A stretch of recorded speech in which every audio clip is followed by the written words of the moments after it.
Okay. Matt, where are we at with Led Zeppelin 4? All right, here we go. Number 4 in the 1970s on Best Ever Albums. Number 1 in 1971. Number 11 of all time. It is Led Zeppelin's highest ranked album on Best Ever Albums. And in Rolling Stone's list, it's number 58 of all time. It's also their highest selling album by a wide margin.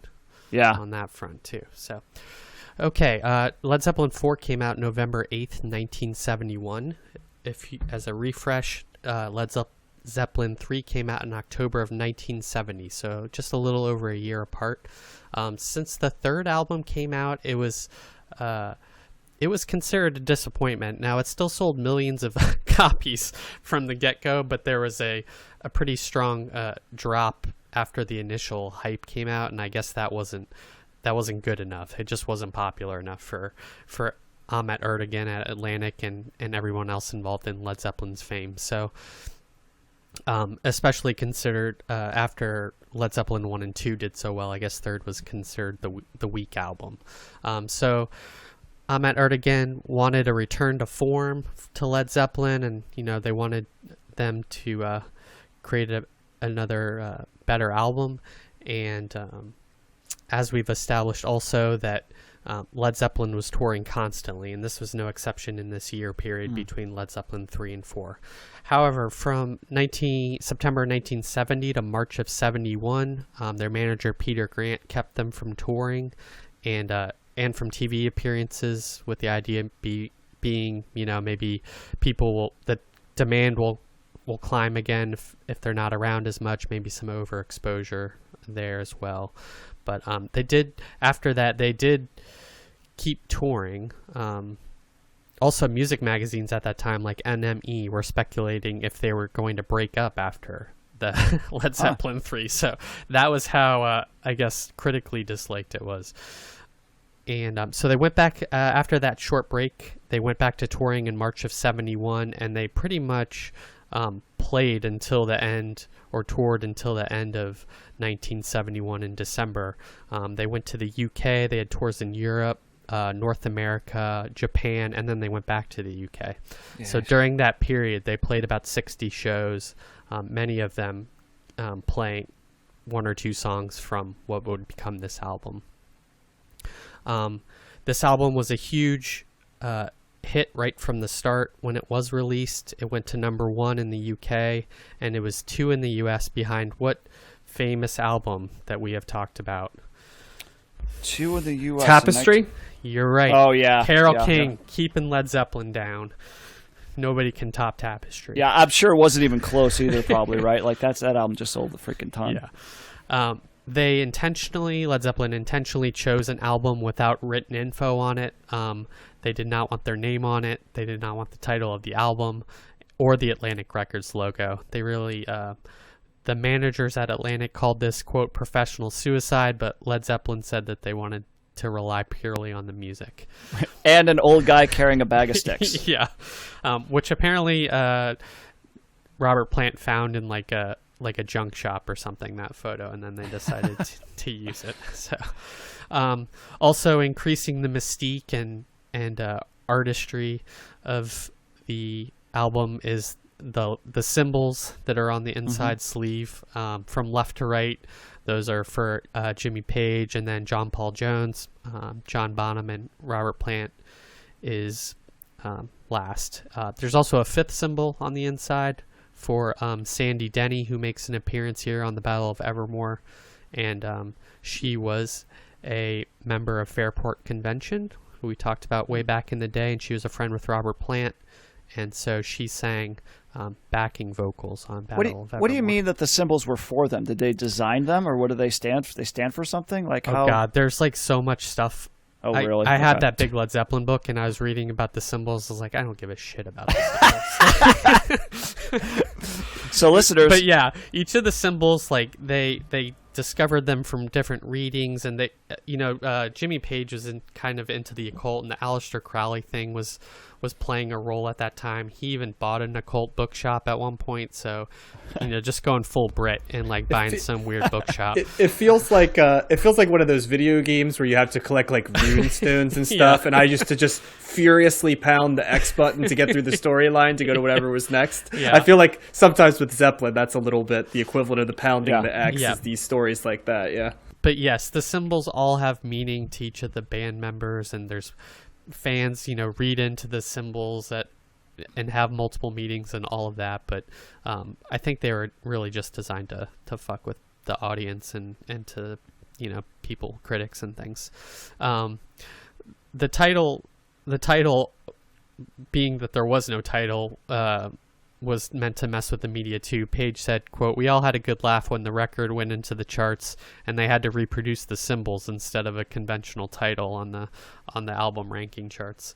It's like Prince before Prince. Yep.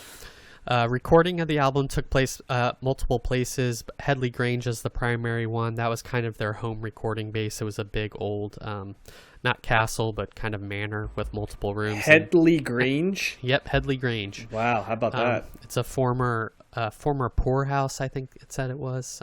And they recorded there. And like P-O-O-R, not P-O-U-R? Yeah, P-O-O-R. Yep. Okay, gotcha. Because there are poorhouses the other way too, right? Like breweries? Yeah. Yes.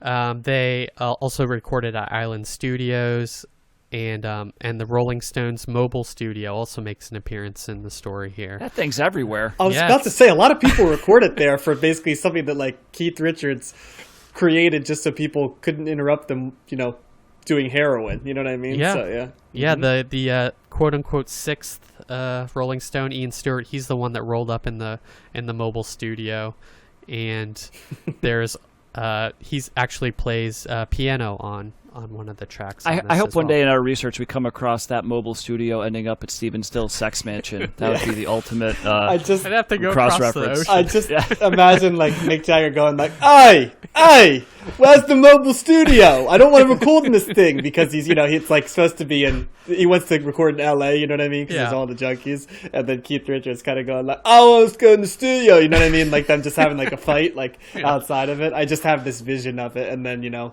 like Robert Plant in his like, stage robe, like going in there to record. Yeah. Well, Mick did invite them to record at like some castle or place that they were staying at, and you want to come to our castle? And Jimmy Page was like, "We're not going to stay at a Rolling Stones place that he's charging us like £1,000 a week for, or whatever, £1,000 a night." I have to find that exact quote, but that was funny too. They had to make back all that money that they lost in those deals, right? Yeah. In total, the recording of the album took about 5 months, from December of 1970 to April 71. Of the 8 tracks that made it onto the album, they also recorded another 4 that would be released on later albums, 3 on Houses of the Holy and 1 on Physical Graffiti. The album was originally mixed at Sunset Studios in LA, starting in February, but when they took the mixed tracks back to the UK, they were all shocked at how horrible it sounded, so much so that they kind of had a falling out with the guy that convinced them to go over there, and so then they ended up planting them remix the whole album except for When the Levies Break. That was the only original track that they used from that original mixing session, and so between that remixing and the touring schedule, it pushed the album back from an originally planned April release to November of 1971. The album is known by many names: Led Zeppelin 4, Untitled, Just 4, Four Symbols, Zoso, and also Runes, as John pointed out. Oh, I didn't even know that. Yeah, some people call it the Runes album. Oh, it sold 37 million copies worldwide. It's currently the 11th best-selling album of all time on the worldwide charts. In the US, it's the 6th best-selling album of all time with 23 million copies as of like a few months ago. And so that's kind of them again. They really just kind of put the work in. They toured constantly, and then you've got all the debauchery stuff on the tour, but They were musicians kind of at the root of it. So I know I'm sure both of you have heard Led Zeppelin 4 before, if once, many times. So Matt, what did you think of LZ4? So first off, little Combing the Sax trivia here. What album, because part of this was recorded in Island Studios, what other album was recorded there at the same time that we've talked about before? Oh gosh, it was, man, what was it? Ties into today. Is it Jethro Tull? Aqualung, yep. Yeah. Yep. Yeah. And Aqualung, and I think Jethro Tull got the bigger studio, if I'm not mistaken. They were in the bigger Okay. one for some reason. But all right, so yeah, this Well, in album, fairness, unlike Zeppelin did have the traveling studio. they did have the traveling studio, yeah. So this album, unlike many of the albums that we've talked about, and I'm saying, I know this band mostly as a greatest hits album or whatever. I did have this album for many years, and so I'm very familiar with it. I only listened to this twice this week, which is not very much for me. And I love this album. This is my favorite Zeppelin album. I know it's an easy thing to say, but to me, it's got the best. It's got two of my favorite songs.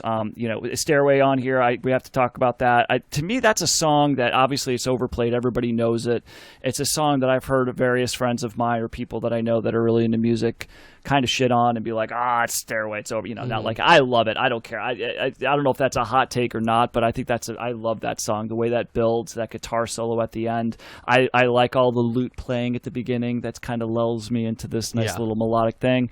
And that ending is just, it kills me every time. Like the production behind it. I love the sound of Page's guitar. I love Bonham's drumming. That drumming is excellent. Not even when he's just doing those crazy drum fills, but just at the end when he's just keeping time and bringing things back together. That is a classic song. And I love it. Well, it's the most proggy too of the album. Yeah, you could call that proggy. I would say so. Yeah, for sure. And When the Levee Breaks is another one. That might be my second favorite Zeppelin song. Well, I love that song. That walking, that guitar part. It's just. I don't know. I just love it. The drums. Oh, and the drums at the beginning. Is that Ryman and Steelin'? Is that the Beastie Boys? Yes, that drum beginning. The sample that they use. Yeah. Yep. So I do know that. But no, and even the other songs are great too. So this album's got a good mix of the hard rock stuff. Like it starts right off with like Black Dog, which is that's a crazy song. That's another one of those songs where like the guitars are not lining up with like, it's like Page is doing his own thing and Bonham's still just trying to keep normal time, but Page is just kind of riffing off of it, but it still sounds really cool. And you've got Rock and Roll, another great rock song.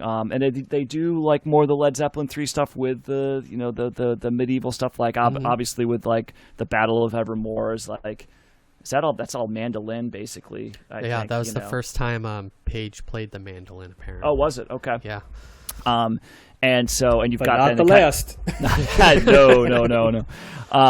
No. But they've got slower songs. Like Going to California is a really good song, very pretty song. So there's a good variety on here, and this is classic. This is the album that for me, if you start with Zeppelin, you start with this. It's got a little bit of everything that they do, and some of their best moments, some of their strongest moments as a band, and it's never something I ever really get sick of. But I know it very well, and big thumbs up for me.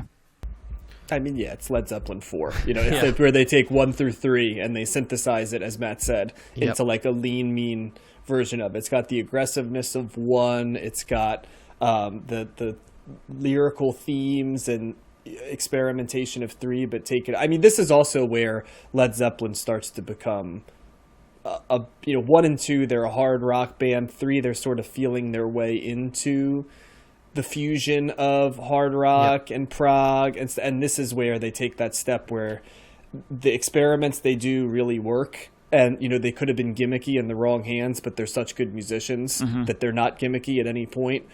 They have straight ahead bangers, as they say, like Black Dog and Rock and Roll right off the bat. Going to California at the end is one of my favorite Zeppelin songs. And then, you got Stairway and When the Levee Breaks, which are, long-form prog rocky stuff. So it's got a little bit of everything. It's also the album that, in my opinion, of the 4 we've listened to so far, it's the one where you hear the different pieces best. You know what I mean? Like you hear, Bonham's drums, both crashing and going in the background when needed. The guitar parts for Page are there. The soaring vocals. and vocal tricks that Plant can do are here, and then sort of that John Paul Jones, just very steady bass, and it's. I don't mean to undersell it, but everybody's heard these songs. I feel like if you've listened to rock, it's like a rock and roll gateway drug, right? Like when you say, I want to start listening to rock and roll, probably one of the first 10 albums you're going to be directed to is Led Zeppelin 4. And if you really love Led Zeppelin 4, I could tell you where you're going to go next. If you kind of like Led Zeppelin 4, I can kind of know where you're going to go next.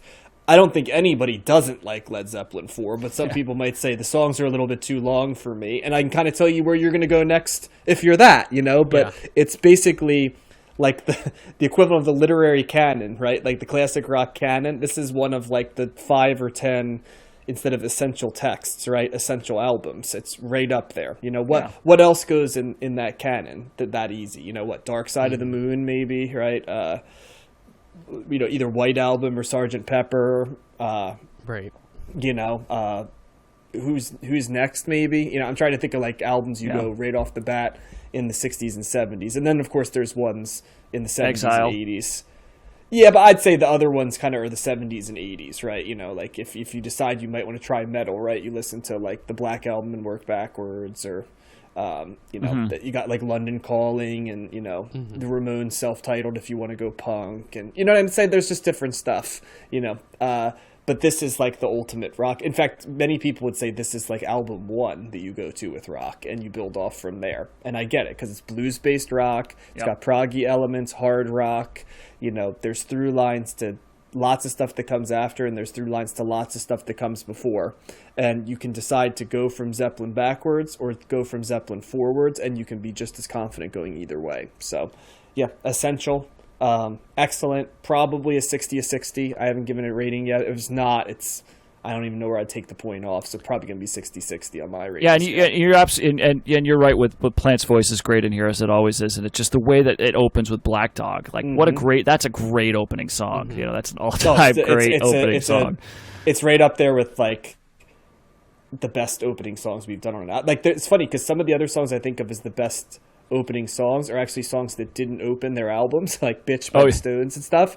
But but this one, in terms of first track, it was funny because when I did the montage this week, I usually, with one of the 3 songs, try to pick a song where the first song I try to pick the best opener of the 3 songs and build off of that. This week, the first album I listened to was Jethro Tull, and that's a lot of complex stuff, so I was figuring it. And with the Stooges, I kind of knew Penetration made sense, and then it's like, I wonder what I'm going to do. And then I wasn't even thinking, right? And I put on Led Zeppelin 4, and then I'm like, well, here, there this you is go. as easy a choice as it gets. This is the first 45 seconds of the montage. Like, I couldn't think of anything that was, like I said, maybe Bitch by the Rolling Stones was the only one that was as easy as, well, that's going to be the first minute of the montage right there. So, But essential, excellent.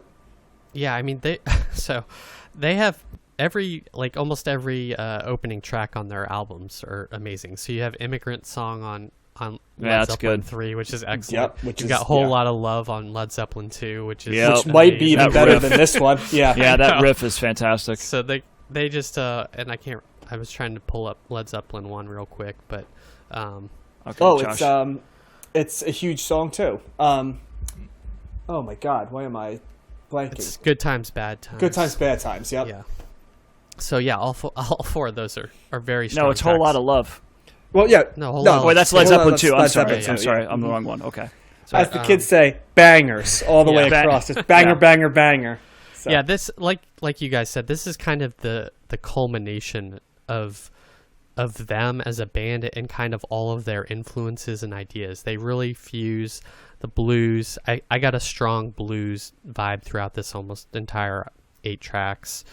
You've got the rock, then you have the British folk, which is really key to their sound in songs like Battle of Evermore and Misty Mountain Hop, which I think is also a great song. We didn't mention that song yet, but and then you have the prog rock elements too. So the fact that they're able to weave these things and ideas and song styles seamlessly together is kind of what sets them apart from everyone else, because not everyone could do that. And the fact that it's so lean and mean at 8 tracks, like all of them are essential to this. All of them are great, and you can't really take, if you take one of them out, the album would still be good, but then you're missing a great song on this album. And so there's, again, all killer, no filler on this, which they've pretty much done up until this point on every one of their albums. I would say is pretty strong. Some other fun facts about this album. So 4 Sticks was their most difficult song to record. We didn't talk about that. So apparently John Bonham played with 4 sticks, 2 in each hand, which I don't even know like what that looks like, but it was on that song like or in all their songs? On that song. On that song, okay. Yeah. So, and apparently it was so physically demanding, like he couldn't do it after a couple takes. Like that was all he could do. They only played that song live once in Copenhagen, May 3rd, 1971, because it was so difficult. No. Yeah. And the other interesting thing, going to California was probably partially inspired by Joni Mitchell and kind of her time going to California and that whole Laurel Canyon scene and all of that stuff out there. So she's making an appearance here too. Did someone date her or no? There's no reference dalliance to that. Paige and Plant were both fans of her music, and that's about the extent of it. Plus, there were probably a lot of like 15-year-old groupies around to kind of satiate them with sharks. Yeah. So, yeah. Again, this is essential music, essential rock and roll.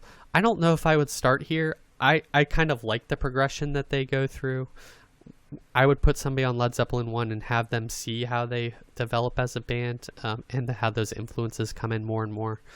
But yeah, it's such an accessible album to listen to. It's the opposite of thick as a brick, right? You're gonna get what they're about right away. You're gonna hear Page's guitar riffs right away when you're 8 or 12 or whatever, and you're gonna respond right away in the same way that a lot of people do, like I did the first time I heard it, and you're gonna go from there, and that just kind of takes you away from there. And then when you get to Stairway, you're gonna go on a whole journey there. I mean, you could devote a whole episode to people's love of that song and breaking it down and all the parts of that.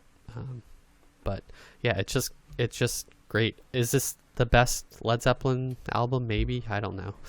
We still have a lot more to I think, how many more albums are we talking about with them too? I'm sure we'll do Physical Graffiti, and I'm sure we'll do House of the Holy, right? Yeah. I mean, so I can't imagine. I don't know them that well. I can't imagine they're better than this. Yeah. So, yeah, another high recommendation. I mean, have you guys heard that? I mean, like, what are your thoughts on Stairway? Is that overplayed? Is that like not as great as people make it out to be, or do you think it's properly rated? What would you say about that? It's properly rated to me. Yeah, it's like an iconic track, and it's, I think just because it's been in the ether for so long and kind of the collective on pop culture, I think that's why people don't like it as much. I feel there's just this desire to like have a hot take on something sometimes, and like I don't feel I need to have a hot take on Stairway to Heaven. Stairway to Heaven is the most famous song on Led Zeppelin's most famous album.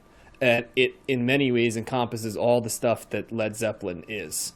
I don't feel the need to have to say, "Oh, I never have felt the need to weigh in on stuff like that." And I know a lot of folks do. I don't know why, but I don't mean to be mean, but I feel like sometimes people just like to have a hot take on that, just to have a hot take on it. Yeah. And so, if you hate it, I'd love to hear why. Because I'm not saying hate it. I'm just saying I think it's fascinating that people could like Led Zeppelin and not like Stairway to Heaven, because in many ways Stairway to Heaven is almost impossible to but you hear people say stuff like that, and then my take is, well, this doesn't have really any internal logic, because it's just somebody trying, you know what I'm saying? It's like what you just parse out all the stuff that has like Middle Earth themes and crashing drums and soaring vocals. It's like, oh, what's left over? Oh, well, nothing. Okay, well, that's so come on, you know. And that's the one that they get sued for that one for like plagiarism. Yeah, yes, there was a court battle for that. Another story in the book that I didn't really go into too much.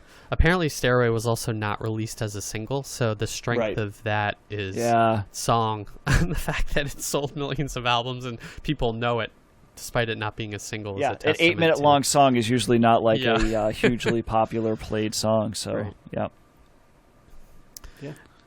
So yeah, I mean, if you haven't heard Led Zeppelin and you're listening to our podcast or Led Zeppelin 4, well, I mean, is there welcome, anybody I who's guess. listening to this who hasn't heard Led Zeppelin 4? I feel like there's people that haven't, but I just don't feel our audience is large enough now where Josh's- some's going to stumble into our podcast. Yeah. No, without it's having heard Josh's Led Zeppelin 6-year-old niece. Oh she yeah, probably she needs hasn't to heard listen it. to it. So what was her Okay. name again?